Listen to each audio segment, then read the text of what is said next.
काका? हाँ बच्चे ये अगुत ही बता रहे लड़कियों के घर है ना? हाँ यही तो बता रहे हैं। ऐ काका देखा बुलाओ क्यों घर में बा? हाँ बुलाओ साइकिल खड़ी करा।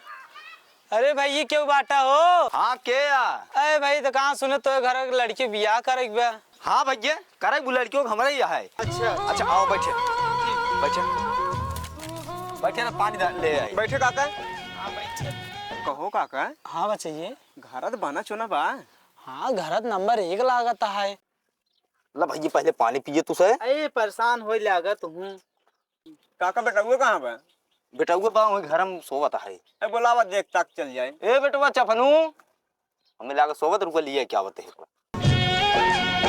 भैया देखा ये लड़कियों बा जब नाप जोखे कोई नाप जोख ले। ठीक है दिखा दे लड़कियों। नाप ला काका। ठीक है दिखाते हैं। आए तब का